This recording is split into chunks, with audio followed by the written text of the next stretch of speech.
Բարի երեկո եւ բարի գալուստ հայկական ժամանակ տաղավարում զրուցելու եմ ազատամարտիկ նախկին քաղբանտարկյալ Վարդան Մալխասյանի հետ։ Բարև ձեզ, պարոն Մալխասյան։ Բարև ձեզ։ Պարոն Մալխասյան, ես եթե չեմ սխալվում, դուք նախկին դաշնակցական եք նաեւ, դաշնակցության անդամ։ Որտեղից եք իմացել։ Դժվար չէր բարձել։ Եվ նաեւ Ռոբերտ Քոչարյանի կառավարման տարիներին քաղբանտարկյալ եք եղել, բանտարկված եք եղել։ Հիմա դաշնակցությունը եւ Ռոբերտ Քոչարյանը դաշինքով մասնակցում են ընտրություններին, նրանց տեխնացուն Ռոբերտ Քոչարյանն է դաշնակցության։ Ձեզ մոտ սա կոգնիտիվ դիսոնանս չի առաջացնում, որ դաշնակցությունը վերջի քանի տարիներին արդեն սերտ համագործակցում է Ռոբերտ Քոչարյանի հետ։ Դաշնակցությունը, ես դաշնակցության մեջ եմ եղել, կենտրոնական կոմիտեի անդամ եմ եղել։ Բայց ես դաշնակցությունից հեռացա այն ժամանակ, երբ որ իրանք եկան իշխանության։ Շատերը կուսակցություններից հեռանում են այն ժամանակ, երբ որ իշխանությունն են կորցնում։ Բայց ես երբ եկան իշխանության հեռացա։ Ինչի համար հեռացա։ Որտեղ տեսա, որ դաշնակցության նպատակը ինչ որ համահայկական խնդիրներ չեն։ Հասկանում եք։ Նրանց հեսա շատ բաներ հիմա հանում են ջրի երես, չնայած չհանեն էլ, բոլորը հասկացող մարդիկ գիտեն, թե դրանց կառավարման տարիներին ինչեր է տեղի ունեցել։ Ժողովրդի ես ոստիկանությունում եմ աշխատել, բայց այդ ձևի բան կողոպու տալան թալան կոմունիստների տարիներին էլ չեմ տեսել։ Ուրեմն ես հեռացա իրանցից 99 թվին։ Հա։ Հեռացանք ու բանը հետո ուրեմն ինչ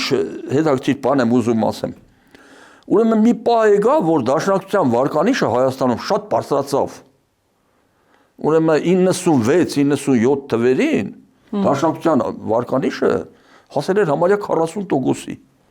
Հերիք ասել, որ 96 թվի ընտրություններին, այդ վիճելի ընտրություններին, Վազգեն Մանուկյանի բանի, այդ ցայները լրիվ դաշնակցությունը բերեց։ Այսինքն ինքը հասել էր մի ուրեմն դիրքի, որ ինքը կարող Հայաստանում իշխանությունը վերցներ։ Բայց հիմա եկան, երբ որ միացան Քոչարյանի հետ, ուրեմն պաշտոններ ձեռք բերեցին, ուրեմն միանգամից իրանց վարկանիշը դրանից հետո իջավ 1%-ի։ Հիմա իրանք ուրեմն չեն առանձին չեն առաջադրում, երբեք չեն էլ առաջադրի, որտեղ խապ ու խայտարակ կլնեն, 1% ձայն էլ չեն հավաքի։ Դրա համար միշտ միանում են Քոչարյանին։ Ուրեմն Քոչարյանը, եթե դաշնակցության բավականին խելացի մարդիկ կան, Սփյուռքում, այստեղ, եթե ճիշտ վերլուծություն անեն, իրանց այդ վարկանիշի անկումը կտրուկ Քոչարյանի շնորհիվ է։ Որտեղ մեր ժողովուրդն էլ խելացի ժողովուրդ է, ուրեմն ամեն ինչը տեսնում է, ողջախոհ ժողովուրդ է նաև մեծամասնությունը։ Նա գիտի, որ Քոչարյանը բոլոր պարամետրերով, բոլոր ուղղություններով այս երկիրը կողոպտել է։ Բոլորը պարզ, այդ գիտես ինչ, ասում է, որը հասում ես կաշառակերը, ձեռքը բռնել ես, ձեռքը բռնելով չի է, այս մարդը եկել է Հայաստան, բացարձակ ունեզուրկ։ Ուրեմն մի Զապարոժեցից եւ երկու վերնաշաբիկից բացի ուրիշ բան չի ունեցել։ Հետո կտրուկ միլիարդատեր է դառել։ Դոլարով միլիարդատեր։ Փողերը որտեղից երկնքից թափան գլխին թե ճապոնացիները տվին։ Այս երկրի ժողովրդի ունեցվածքը թալանել է։ Հիմա ժողովուրդը որ ուրեմն ես տեսնելով ծայրահեղ նախ միջև Քոչարյանի գալը է դել ասեմ։ Ղարաբաղցի, հայաստանցի հակասություն չկար։ Եղբայրներ էինք, մենք որ ես շատ Սյունիքում եմ եղել, Արցախ եմ գնացել, ուրեմն այն ժամանակ Արցախ որ մտնում էինք, որևէ տուն մտնում էինք, չէ՞։ Մեզ ընդունում էին տանտիրոջ ձևով, մեզ մինչև չհյուրասիրեին, թոթի օղի չտային, հավ չմորտեին, չհյուրասիրեին, ճապու չէին դնում։ Հետագայում այդ բանը սրվեց, ինչի համար սրվեց, որտեղ ես հայաստանցիները տեսան, որ Քոչարյանը կամաց իր յուրայիններին բերում է Հայաստան եւ ստեղ ստեղծել է Ալան Թալանի մի հսկայական խայտարակ համակարգ ու երկիրը կողոպտում է բոլոր ուղղություններով եւ ժողովուրդը սկսեց ատել Քոչարյանին։ Բնական է ինքը զգում է որ ժողովուրդը իրան ատում է, ուրեմն ինքն էլ ատում է ժողովրդին։ Եվ սկսեց այդտեղ դաժանությունները իր այդ կոբրայի նման դաժանությունները։ Ինչքան մահեր եղան, ինչքան ես հələ բանդում եմ հիշում եմ։ Մեկին տարան ներքին Պարոն Մալխասյան, կներեք, իսկ դուք ինչի համար եք նստել։ Այդ հետաքրքիր է զավեշտա։ Այդ նույն հոդվածը, որ Քոչարյանը դրեց իմ վրա, 301 հոդված։ Այդ նույն հոդվածը դրին իր վրա։ Այն փոսփորողը եկավ վերջում ընկավ փոսը։ 301 հոդված։ Իբր թե իշխանությունը բռնությամբ զավթելու կոչեր, նախապատրաստություն բան, բայց հետագայում Եվրոդատարանը մեր նկատմամբ պարտարության վճիռ կայացրեց, այդ ուրիշ թեմա է։ Հա, ուրեմն այ մարդ, ինչ է ասում ուր հասա, հա։ Ուրեմն փաստորեն, ուրեմն ինչ է ստացվում։ Դաշնակցությունից մենք դուրս եկանք։ Դուրս եկանք, ընկանք բանդ։ Բանդում միացանք, որ Լևոն Տեր-Պետրոսյանը մեզ հիմնականում բանդարգեցին ինչի համար, որ բանը ազգային անվտանգությունը տեղեկություններ էր ստացել, որ Լևոն Տեր-Պետրոսյանը պիտի կա բան ասպարեզ, 6 թիվն է դա արդեն, ուրեմն 7 թվին եկավ, չէ, Լևոն Տեր-Պետրոսյանը ասպարեզ, ուրեմն իրանք այդ ազատամարտիկների մի խումբ, այդ թվում մոտ մի 30-40 հոգի էլի, ես Ժիրայր Սեֆիլյանը եւ շատ ուրիշները, ուրեմն իրանք կալանավորեցին մեզ, որ վախ առաջ բերեն, որ մյուսները խելոկանան, չմիանան Լևոն Տեր-Պետրոսյանին, բայց ուրեմն արդյունք չտվեց, միացան Լևոն Տեր-Պետրոսյանը ուժեղ բան ստեղծեց, շարժում, ուրեմն մենք բանդում որոշում կայացրինք, որ միանանք բանին։ Հəm ես ձեր հարցի պատասխանը երկար է ստացում, բայց մի տեսեք ինչ զավեշտալի բան կա այս քաղաքականության մեջ։ Անհասկանալի խութեր, անտեսանելի շատ հարցերում։ Ուրեմն եւ բան ստեղծեց, մենք միացանք Լևոն Տեր-Պետրոսյանին, մտանք Հայ ազգային կոնգրես, որի մեջ նաեւ Փաշինյանն էր, այսօր ամեր նախագահն էր, Ջահանգիրյանն էր, շատ Վլադիմիր Կարապետյանն էր, շատ հայտնի դեմքեր, բոլորը կոնգրեսի անդամ էին, որ այսօր բարձր պաշտոններ ունեն։ Ուրեմն միացանք կոնգրեսին, բայց հիմա տեսեք, Լևոն Տեր-Պետրոսյանը ժամանակին ուրեմն խիստ հակասություն ուներ Դաշնակցության հետ։ Դաշնակցությունը նույնիսկ արգելեց, օրենքից դուրս հայտարարեց։ Դաշնակցականները բանդարգվեցին դրոյի գործով, Վահան Հովհաննիսյան պլյուս 31-ի գործով եւ այլն եւ այլն։ Բայց այսօր ինչ զավեշտալի բան է տեղի ունեցել։ Ուրեմն Քոչարյանը, Հայ ազգային կոնգրեսը, Դաշնակցությունը միացել են մի ուրեմն բանի վրա մի կետին է եկել միասին են։ Բայց ինչպես հասկանալ սա, ինչ հետևություն անել։ Հետևությունը մեկն է, տեսեք։ Ես քանի որ օպերատիվ աշխատող եմ եղել, զուգահեռներ բերեմ օպերատիվ աշխատանքներից, որը շատ նման է քաղաքական ասպարեզի հետ։ Ուրեմն օպերատիվ աշխատողները, երբ որ գործակալներ են հավաքագրում, գործակալին միշտ հրահանգավորում են, որ գնա հանցագործների մեջ մեզ անընդհատ հայոյի, որ մեզ շատ հայոյես, արդեն դու վստահելի կդառնաս, քո մոտ սկսեն բաներ խոսալ։ Ուրեմն նույնը քաղաքականության մեջ է տեղի ունենում։ Ուրեմն շատերը ինչ որ կենտրոններից ղեկավարվում են, բայց ժողովրդին մոլորեցնելու համար այդ կենտրոններին անընդհատ հայոյում են։ Անընդհատ։ Հիմա նայ, օրինակ մի աբսուրդ բան ես աչքս զարնեց, քանի որ նախկին օպերատիվ աշխատող եմ եղել։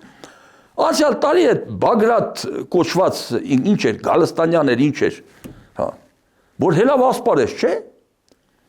Մեկ բոլորը գիտեն, որ այդ Գալստանյանը Մոսկվայից է ուղղորդվում, փողերը ասում է Տաուշի մարզում ենքան ռուսական ռուբլի էին լցրել, չենջերը չէին կարողանում փոխել։ Հիմա բոլորը գիտեն, ակնհայտ է, որ Մոսկվայից, որտեղ մեր եկեղեցին 1836 թվից 190 տարի առաջ արդեն հավաքագրվել է Մոսկվայի կողմից։ Մոսկվայի լրտեսներն են։ Մոսկվայում նեղվել են այդ հայտարարություններից ի դեպ։ Չէ, փաստեր կան, պատմություն կա։ Նիկոլայ II ցարը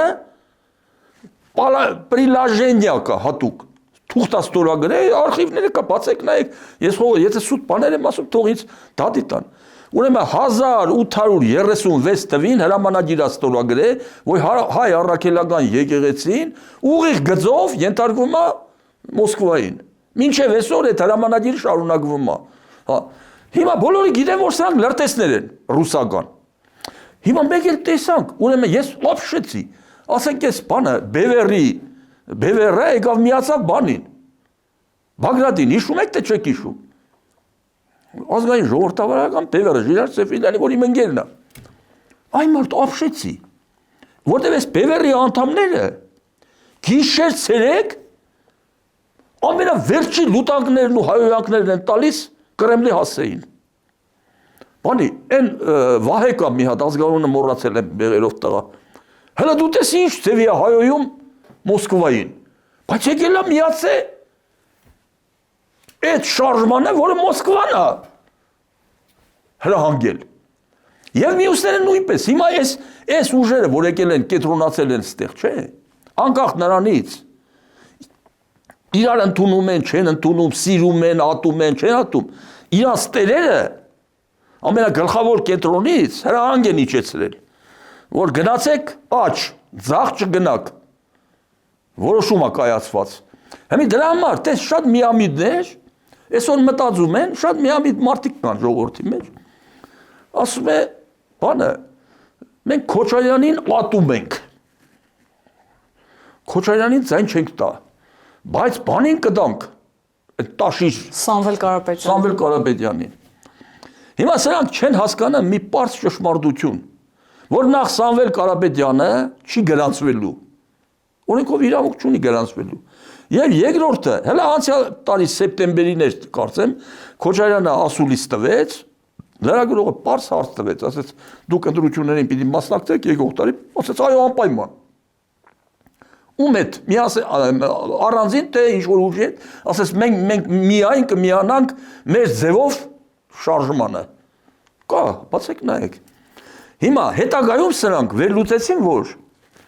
եթե Քոչարյանը միանում է այդ մեր ձևով շարժմանը,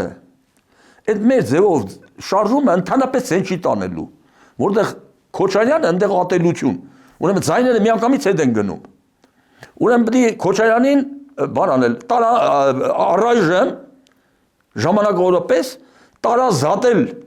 բանից էս, տաշիրից, տանել տաշիրի մեջքի կողմը։ Ուրեմն սրան բերում են առաջ, բայց չեն հասկանում մի ճշմարտություն, որ ռուսները այս ընտրություն հասկացողությունը իրանց համար անընդունելի է։ Ռուսները ատում են ժողովրդավարությունը, ընտրությունը, այս բանը հայ ժողովրդի պետականությունը տանել չեն կարողանում։ Ուրեմն ռուսները ընդհանրապես տարածք նայող են նշանակում։ Կոմունիստների ժամանակ էլ այդպես եղել։ Հիմա ում են նշանակում։ Հիմա իրանց տարածք նայողը Քոչարյանն է։ Ինչու է Քոչարյանն է։ Որտեղ ռուսներին պետք է այս հայ ժողովրդին դաժան ձևով պատժել։ Խստություններ անել, պատժել, գնդակահարել, ոնց որ Իրանում էին անում։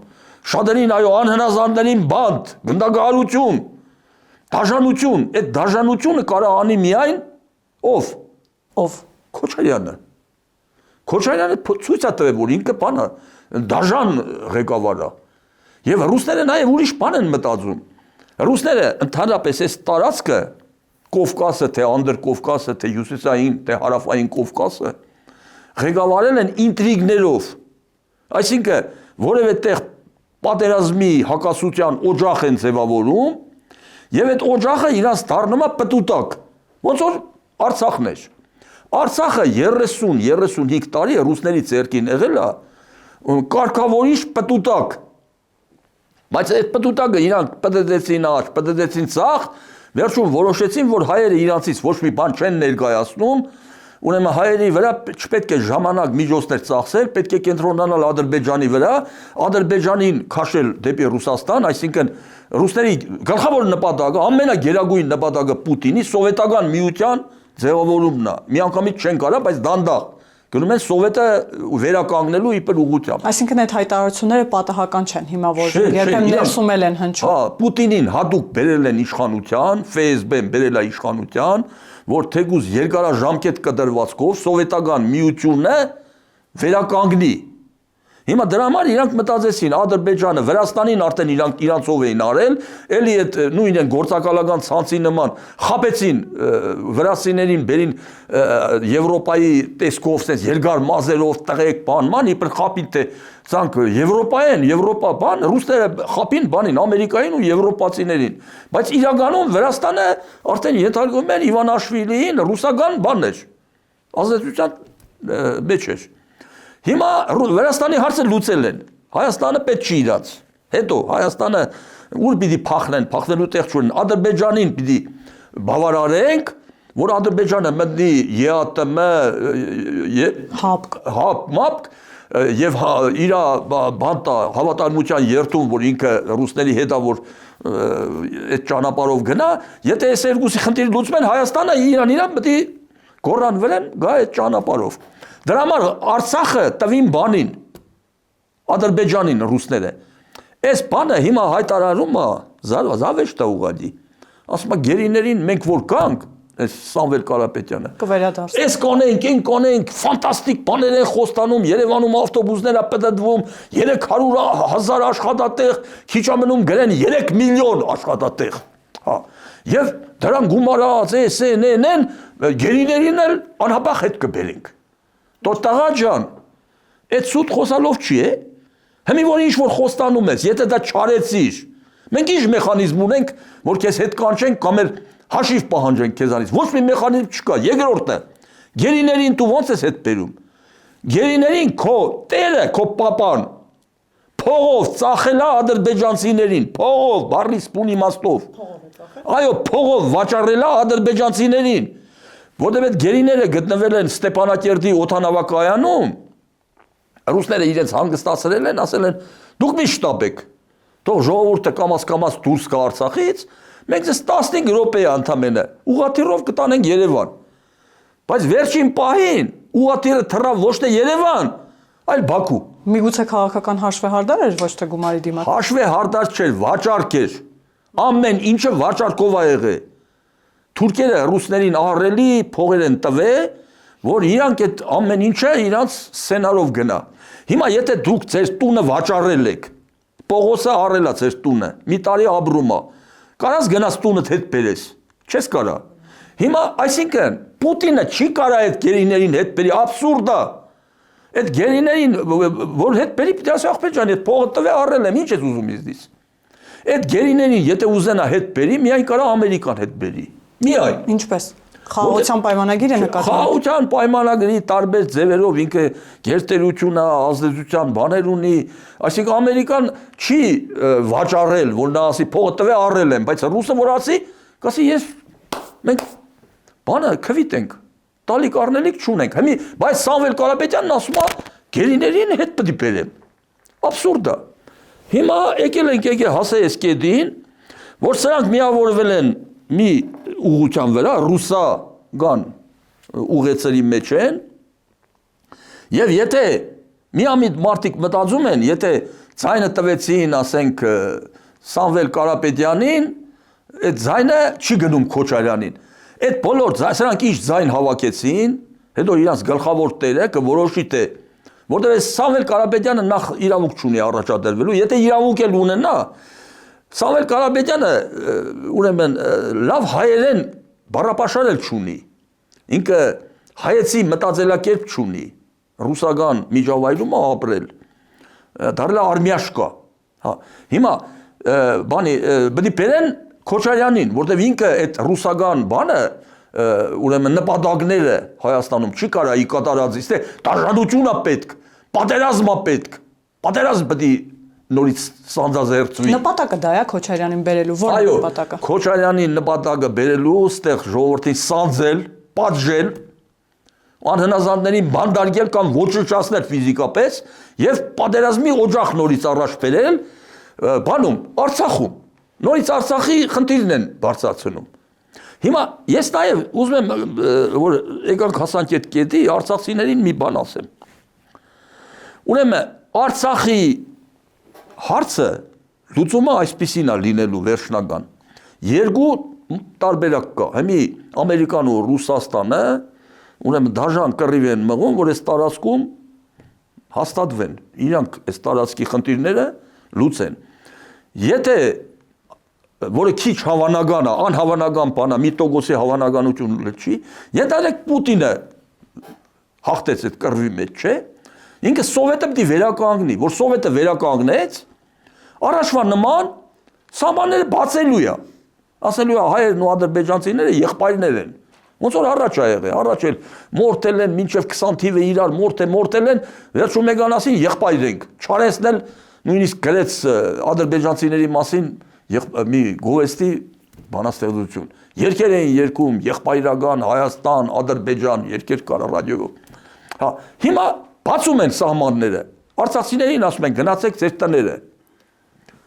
բայց պետք է ապրեք Ադրբեջանի բանի մեջ, որպես ավտոնոմ առաջվա նման, էլի լղրիմ, քանի արցախցի կգնա, 10 ընտանիք չի գնա այնտեղ նորից ապրի թուրքերի տիրապետության տակ, ոնց որ հիմա արևմտյան Հայաստանի սահմանները բացեն, ուրեմն ասեն մշեցիներին, սասունցիներին, ասեն գնացեք ձեր պապերի գյուղը գտեք, տուն առեք, ապրեք այնտեղ ազատ, բացենք թողում։ Քանի սասունցի կգնա սասուն կապրի։ 100 հոգի չի գնա։ Որտեւ էդի սուտ խոսակցությունը մեր սասունը, մուշը, Արցախը հիմա սա է։ Այս եղածը պետք է մենք ուժեղացնենք, շենացնենք, դառնանք ամուր Իսրայելի նման պետություն, նոր մեծ բաներից սկսենք խոսալ։ Հիմա երկրորդ տարբերակը ենթադրենք, քննարկենք։ Ամերիկան հաղթում, ռուսները անխուսափելի է, պետք է կործանվեն, արդեն կգնա իրանց կազմականդումը, հիմա գնում է արդեն։ Ուրեմն կմասնատվի Ռուսաստանը, Ամերիկան կգա, ուրեմն այս տարածքները բանը կվերցնի իր գերիշխանության տակ։ Ուրեմն Եվրոպան այսօր էլ այդ ստեղա չէ, այդ կասը բանը։ Արդեն Եվրոպան դեպի արևելք, ընդարձակման բաները իր բերում է առաջ։ Առանց վիզային ռեժիմ եւ այլ, մտնում ենք Եվրոգոտի, քաղաքակիրթ աշխարհ, այդ վայրենիների ձեռից փրկվում ենք, ընկնում ենք քաղաքակիրթ աշխարհ։ Էն էլ իր թերություններն ունի, բայց մենք կարանք մեր այդ ընդհանուր բանի մեջ մեր տեսակը, մեր ինքնությունը պահենք։ Ուրեմն գալիս է Ադրբեջան, Հայաստան, Վրաստան, Եվրոգոտի, բացում են սահմանները, ասում են բանկը ընդհանուր է, բանակը ընդհանուր է, սահմաններ չկան, արցախցիները ուզում են, թող գնան իրանց Արցախում ապրեն, ոչ մի մարդ չի գնա, որտեվ մի արդեն արցախցիները տեսել են, որ Թուրքի տիրապետության տակ ապրելը ինչա նշանակում, հասկանում եք։ Պարոն Մախոսյան, կուզեմ նաև անդրադառնանք թրիփ նախագծին, որովհետև գիտեք նույն ուժերը, որոնք նույն Սամվել Կարապետյանը, Ռոբերտ Քոչարյանը, որոնց մասին մենք խոսում ենք, խոստանում են գալով ոչ թե պատերազմ, այլ խաղաղություն, երաշխավորված խաղաղություն, մեկն ասում է ուժեղ խաղաղություն, մյուսն ասում է արժանապատիվ խաղաղություն։ Նախ ինչպես հասկանալ իրենց արժանապատիվ, ուժեղ, երաշխավորված խաղաղությունը ինչ է նշանակում եւ այդ ուժեղ դաշնակիցը նույն Ռուսաստանը ինչպես է երաշխավորելու հիմա այդ խաղաղությունը եւ նաև հասկանանք ինչու են այս նույն ուժերը թշնամացել թրիփի դեմ, այսպես ասեմ։ Թրիփը ներկայացնում են որպես անվտանգային սպառնալիք, աշխարհաքաղաքական կենտրոնների բախման կետ։ Ուրեմն ձեզ ասեմ, այս մեզ, որ այս մի խաղաղություն է Հայաստանում, թե 4 կողմը մեր հարևանների քաոս է, պատերազմ։ Ուրեմն Ադրբեջանի վիճակը շատ ծանր է։ Նույնիսկ Թուրքիան է սպառնում Ադրբեջանին, որտեղ այնտեղ բաներ է բերել լցե Իսրայելի հրահանգիչներու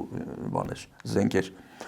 Բանը Թուրքիայի վիճակը շատ ծանր է, որտեղ արդեն Իսրայելը սպառնաց, որ հաջորդը Իրանից հետո դուք եք։ Ուրեմն Վրաստանի վիճակը մյուս հարևանի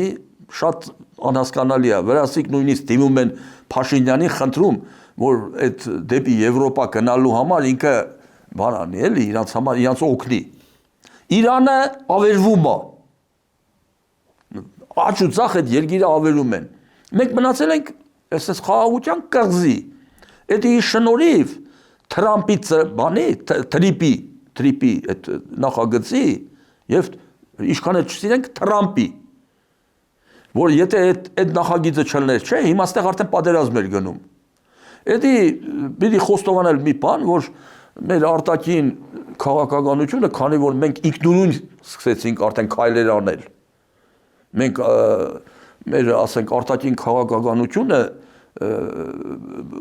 ուրեմն ճարտարապետությունը մշակելիս ռուսներին չհարցրինք, ոնց որ Քոչարյանի բանի օրոք էր։ Մենք ինքնուրույն քայլեր արեցինք եւ դրա համար այսօր խաղաղություն է Հայաստանում։ Քեզ ասեմ։ Հիմա այս աղմախները ուրեմն սա գիտեն որ թրիպը բերել է խաղաղություն։ Իրանք եթե հագարակը խոսան, ուրեմն բան կլինի, ժողովուրդը ձայները հետ կգնա։ Ստիպված ինչ են ասում։ Հարց են տալիս, ասենք ես ռուսական ուղղությամբ ուժերին, ասում է թրիպի հետ կապված դուք ինչ կանեք։ Ասում է թրիպի հետ ուրիշ պետություններ էլ բդի չեն, Ռուսաստանի անունը չեն տալիս։ Որովհետև գիտեն, հենց Ռուսաստանի անունը տվին, բան կսկսվի էլի։ Բդի ուրիշ պետություններ էլ մտնեն այդ բանի մեջ, ծրագրի մեջ։ Այն մարդը ծրագիրը ամերիկյան է։ Ուրիշ պետություն որն է, Ռուսաստանը մտնի։ Եթե Ռուսաստանը մտավ, նախ Ամերիկան չի համաձայնվի, որ նույն ծրագրի մեջ համ ինքը լինի, համ Ռուսաստանը, որտեղ այդ ծրագրի հետ կապված մեծ հաշվարկներ ունի Ամերիկան, որ Կենտրոնական Ասիայի, Չինաստանից պետք է ճանապարհները կան այդ բանով թրիպի ճամփով այդ մտնեն հասեն Եվրոպա, հա։ Այսինքն սրանք մանիպուլացնում են էլի։ Եվ Ռուսաստանի անունը միշտ աշխատում են քողարկած պահեն, որտեղ եթե Ռուսաստանին բերին ասպարես, ուրեմն որտեղ Ռուսաստան, այնտեղ կաշառակերություն, գողեր, տարածք նայողներ, ուրեմն բան, պատերազմ, ռուսները իրանք չեն կռվում, ռուսները հրահրում են օջախ, ասում են գնացեք կռվեք, խաբում են, ասում են զենք կտանք, զենքը ինչքան փող առան մեզնից զենքը չտվին։ Այդ հենց են անում ռուսները։ Ռուսները քծում են, խաբում են, ինչպես որ թող մարդիկ էս անցյալի սխալներից մի քիչ դասեր քաղեն, աչքերը բացեն։ Ռուսները չկարողացան փրկել Սադամին, Սադամ Հուսեյնին, որ կենթանուն նման ոչնչացնին, դիագի տեղն էլ չիմացան, որտեղ են տարել թաղել։ Չկարողացան իրանց ամենամոտ ազգակիցին Միլոշևիչը, որը սերբերը համարյա ռուս են, չէ՞։ Սերբերին լրիվ ջարդուխուրտարի ղեկավարներին տարան, գնդակը հարեցին Հագայի դատարանում, ռուսները բավարարվեցին միայն հայտարարությամբ։ Չկարողացան Ասադին փրկել։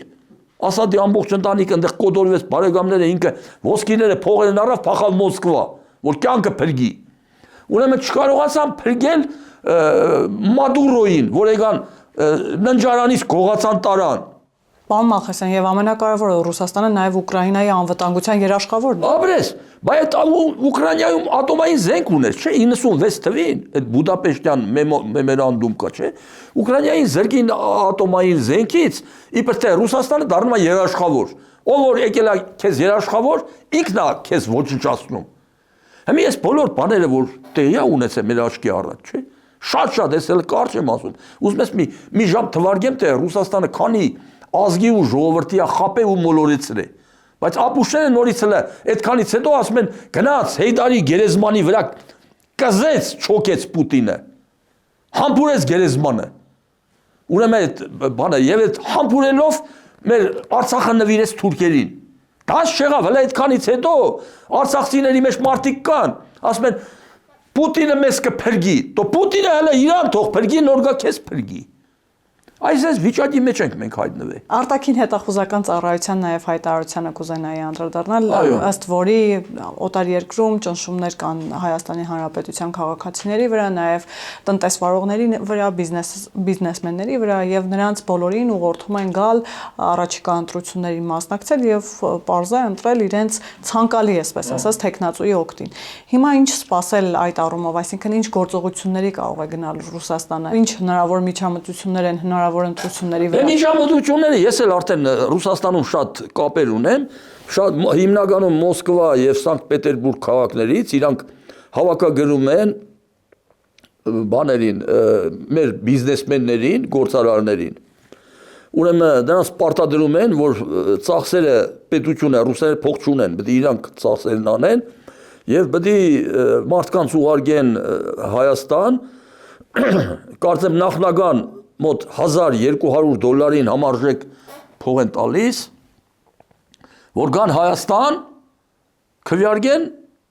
բանի Քոչարյանի օգտին։ Այդ բան մոռացեք, այդ տաշի սամոն մոռացեք, այդ չկա։ Տաշի սամոն, եթե հանգարց մի ասպարեզ գա, 10 րոպե խոսա էկրանով, մեր ժողովուրդը կհասկանա, որ այս մարդը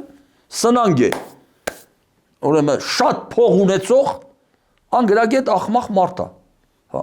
Հիմա այդ չկա, այնտեղ Քոչարյանն է, խելքի արեք, այս ուղղությունը, ուրեմն Հայ ազգային կոնգրեսը, դաշնակցությունը,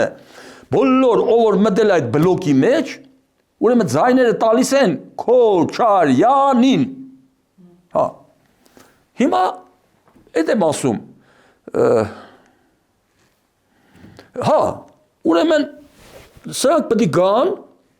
քվեարկեն։ Բայց հիմա հարց է ծագում։ Մեր Հայաստանի օրենքներով, հիմա լավ օրենքներ մշակեցին այս ընթացքում, որ մարդու կամքի, ընտրական իրավունքի վրա բռնանալը քրորեն պատժելի արարք է։ Հիմա ասենք, դուք ձեր քրոջը կամ եղբորը, եթե հորդորեք, որ գնա ու մնդրի, կարող են ձեզ բռնել դատել։ Ինչ ես ուղղորդում։ Բայց սրանց այս ամբողջ ժողովրդին լիքը մարդ ապրում ընդ է, Հայաստանի չափ մարդ ապրում Ռուսաստան։ Ուզում են վերածել անբանական կենթանու նախիրի ու ուղղորդեն Հայաստան։ Ու սպառնալիք են տալիս։ Ասում են, եթե Քոչարյանը չանցավ, կամ այսքան տոկոս չհավաքեց, այս Մոսկվայում ինչ ունեք չունեք, վտանգի տակ է։ Այսինքն սա գերի են, պլեն են ռուսների ձեռքին։ Հիմա իրանք ուզում են, որ ոչ միայն նրանք պլենելն են, վերջում մենք էլ այդ կարգավիճակին հայտնվենք, դառնանք ռուսական վասալ, որ մեզ միշտ մատը թափտան ու ասեն, տեղը նստի, այս կանենք, այն կանենք։ Հիմա այդ է հարցը, որ մեր իրավապահ մարմինները պետք է այս հարցին լուրջ անդրադառնան։ Ես գիտեմ, որ օրենք կա, որ ասենք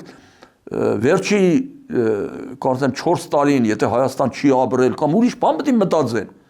Սրանց հետո այդ ճիշտ են նկարագրում բաները, շատ մարդիկ, որ մեր ելույթների տակ մեկնաբանում են, ասում են դրանց հիմնականում հրահանգել են, որ հեռախոսով կնկարեք քվենցեր։ Որովհետև նրանք լավ գիտեն, որ այդ Մոսկվայի հայերի Փաշինյանը ճիշտ է ասում, հայերի մեծ մասը կարող է եւ իրանց ուզածով չանեն։ Որտեղ փող են տվել, ծախսեն արել այդ մարդկանց վրա, պետք է հեռախոսով նկարի իր քվեաթերթիկը, որ իր տիրոջը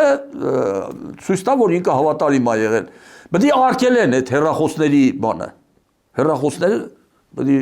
չտանեն կամ պետք է ուշադիրել են, տեսնել ով է նկարում։ Եթե նկարեց, պետք է թերթիկը անվավել համարեն։ Որտեղ պետք է վերջապես մենք հասկանանք, որ այս ընտրակեղծարարությունը չարիք է երկրի համար։ Էսի բանը միակ ես իշքան 35 տարի մասնակցում եմ համապետական ընտրություններին։ Այս ընտրությունների նման կարևոր ու բախտորոշ ընտրություն չենք ունեցել։ Ինչու, պարոն Մալխասյան, ինչու։ Որտեղ այս ընտրություններով որոշվում է մեր պետականության խնդիրը, որոշվում է մեր ազատ ապրելու խնդիրը, որոշվում է մեր ինքնության խնդիրը։ Մենք այդ մեր դարերով ստեղ ուզում եմ միտքս եկավ մեջ բերեմ Վարդանի խոսքերը։ Վարդանը, որ Հասկերտին բանից եկավ, Պարսկաստանից, Վարդանանք վեպում է, ձեր բանն է, Դեմիրճյանն է գրել, ձեր քո հայրենակիցը Ջավախկեցի։ Ուրեմն ինչ նամակ գրեց Հասկերտին։